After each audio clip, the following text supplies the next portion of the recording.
You like my clogs? They're gold studded. I love these clogs. I got them at the Goodwill bins for $5. They were barely used. What's up, dudes?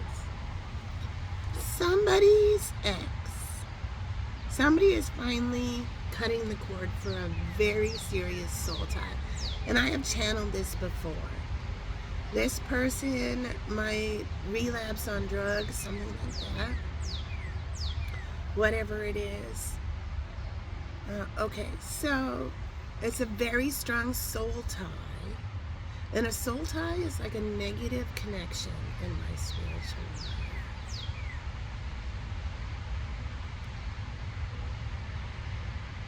So, somebody's going to see how much supply this person needs. And we're going to learn about supply. So, supply, in the terms that I'm talking, means attention. It's the easiest way to say it. But there's some really great videos where they explain the psychology of supply. And supply is a really good word for it. It's almost like it's, in the way the woman explains it, is like gasoline. I hear, listen up, Jill. And so she's another galactic professor. Her name is Jill. And she's really, really good at explaining what this thing is with supply. And how not all supply is created equal. These kind of people will triangulate people, all sorts of stuff like that. Something like that is happening. And it's like something good has happened for the daughter, and the mother can't handle it. So the mother is taking a big shit all over the daughter's shine and taking the supply for herself. So that means all sorts of things.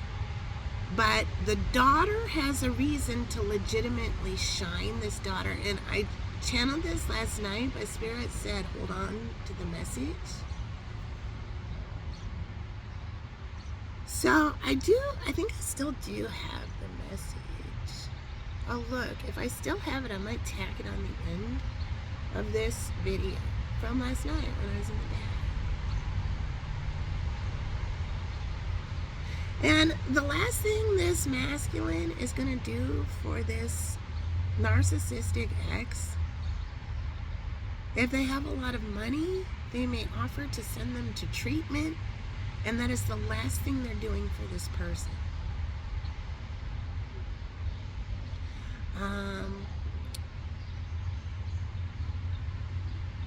If they don't have a lot of money, they might be just cutting the cords. I can't do anything more for you. You've sucked me dry. And now they're trying to steal the shine that their child legitimately deserves. This is how far this person will go for the ultimate supply grab.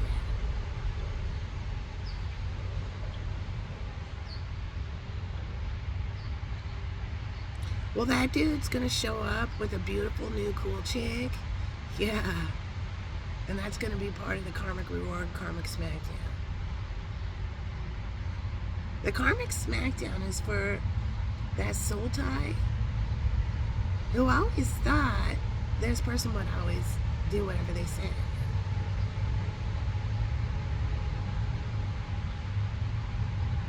A mindfucker person. This person might have done a spell on this person, a binding spell. So once again, that message came through too. If anybody ever gave you some kind of vessel, especially like a honey pot or a glass vessel or some kind of vessel that has a top on it. So when I say vessel, just an empty jar, an empty vessel that has a top on it. Screw it on, put on some sort of, it's sealed. And they may just said, here, you can have this, whatever. And they may have given you an article of clothing too. It may have been white. That is a love and binding spell this person tried to put on somebody. And this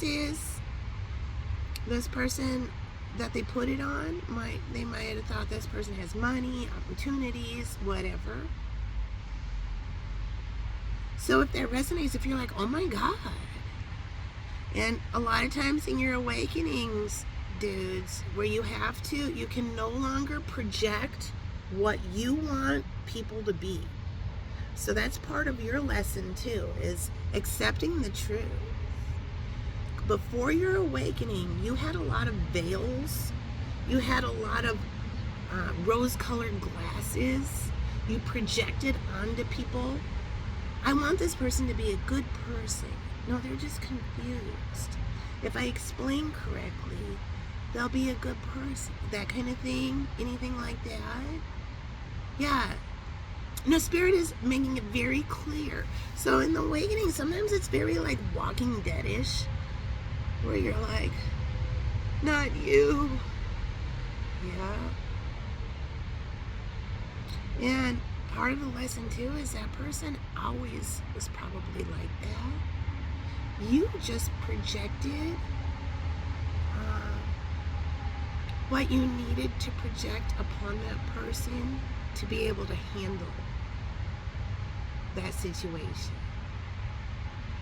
and that relationship. So maybe you gave somebody more grace than they deserved.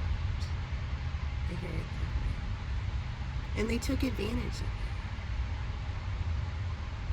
So after the awakening, it can feel very lonely. It can feel like Spirit, and now I see it, it's those two pieces of Velcro that are getting pulled apart. But it's not to punish you that Spirit is removing these people from your life. It's to set you free. And you are forced to see the truth. And that's what happens after the awakening. You are forced to see the truth. And you can't project false realities anymore. Spirit will rip veils off where you're forced to see it. And that's a very brutal awakening. It doesn't mean you won't see, there's some people that you have to see still. But that emotional cord will be cut. Like what used to devastate you and mindfuck you and shit is just like gray rock, nothing. You might get offended or hurt a little bit, but then you just let it go. And a good technique I learned with this is, excuse me, especially if you're spectrum-y, especially if you're highly sensitive, if you're an empath, you will have waves of emotion that wash over you like a tsunami. And it will come over you and it'll be so intense. And a lot of your life you may have tried to fight it off. So imagine a person trying to pull back a tsunami. That's what you were doing the whole time. And you have to surrender and let the emotion come over you and cry, sob, whatever it is. Birth that bog body. I always talk about bog bodies that are deep in our belly that we push down so many years in our life, trauma. They get released during your awakening. You have to birth them. So, live in the present moment. Allow the feeling to wash over you. If you have to cry, excuse yourself, go to the bathroom. During your awakening, especially in the beginning of your awakening, you may find yourself sobbing at really embarrassing moments and stuff. And like, what the fuck? Your emotions got turned back on. And they're leveling out. So you had your veil on and your emotions turned off. Yeah, now boom! And it can be a lie. So, and then you're dealing with things like betrayal, lying, hurt feelings, all those kind of things. So that tsunami can hit really hard. So allow the feeling to come. And then when it comes, if you notice, when you don't like just try to hold it, because when you try to hold it, that lives with anxiety, depression, melancholy, worry, fainting, panic attacks. When you let it just come, you feel the emotion, you do whatever is appropriate for it, or if it feels inappropriate, whatever comes to you, you do it, but you be respectful to other people while you're having your emotions. And then it will recede back like a tsunami. And when this has happened before your awakening, you might have been like put down for a while. You might have been sobbing in your bed crying all day, upset for 3 days, whatever it may be. Now it will recede, and you can push it gently away. You can just gently push it away and say, I cut cords with that. I have processed the feeling. I transmuted it. And that's what we're all trying to get to. So what comes after that is rumination. And that's where we really want to be in the present moment. And rumination means obsessively thinking over and over about whatever the situation is. Maybe even making up false conversations, thinking things over, how if you would have done it, you would have said this, getting in like fights in your head where you win, getting extra butthurt, even if it's righteous butthurt. Like, rumination will give this negative vibration life. And so when you find yourself ruminating, now ruminating is different than reviewing what happened. Reviewing what happened is calm and from a distance. Rumination is you're in it and you're churning it. So if you find yourself, your thoughts going back to rumination, I see a rhinoceros, then you have to tell yourself, yeah, I'm bringing this back up. I'm giving this negativity some life. I'm being aware that I'm doing this. Now you're at a crossroads. You can let the tsunami come, the second wave of the tsunami, come again. Let yourself get upset, all that, and try again. Or you can say, I'm at a crossroads at this moment right now. I refuse to ruminate. I'm going to gently push this feeling away, this rumination, because the situation is done and over. And I'm going to stay in the present moment. I'm going to stay in my Empress energy or my Emperor energy, which I've tried so hard to get to. And I'm not going to let that negative vibration that's trying to pull me out of the light, with the end result trying to get me to blow my flame out. Yeah, I will never blow my flame out. So I push that feeling away. And good luck to that person who has some kind of demon inside of them that's making them make bad choices. But I'm done doing that person's karma. My life is my life.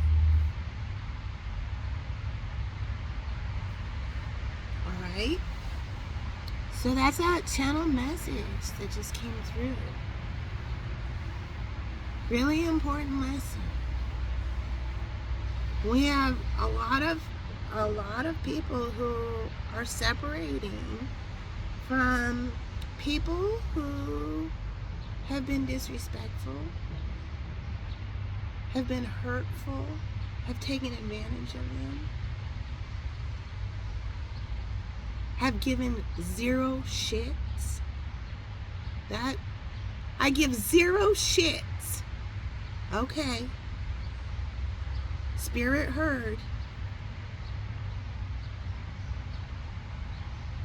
And a whole bunch of people are going to be having the death of the ego. But you have to remember, you've probably already had the death of the ego. And you are way further up the path. And it's not our job to slow our stroll down the path of our own journey for this tantruming person to decide if they want to feel better or not. To decide if they want to start telling the truth or not. To decide if they want to be a stand-up person or not. It's not our karma. It's their karma. And if they're holding on to your leg at the crossroads, say, no! I love it in Grossville. I can fuck around on your dime. No! Yeah, then you excise them off your leg. And you say, I'm going to Heyoka, where my destiny is calling. I'm not going to walk slower up the path. Good luck to you. I leave you a flashlight so you're not in the dark. And I'm going to move on with my journey. If you get your shit together, I'll welcome you in Heyoka with open arms. Who knows if I'll be single or not, because there's a bunch of cool fucking people in Heyoka. But I'll welcome you with open arms. But I'm not going to wait for you to be done tantruming. Memento mori. I want to live the rest of my life as a happy person with a cool person where we're laughing, making money, creating, having a great time. This bullshit, yeah, love is hard, but it isn't this hard. So if you want to catch up, yeah, you can run up the path to me. But I'm not slowing my roll and doing your karma any longer. That's the message direct from everybody's guides.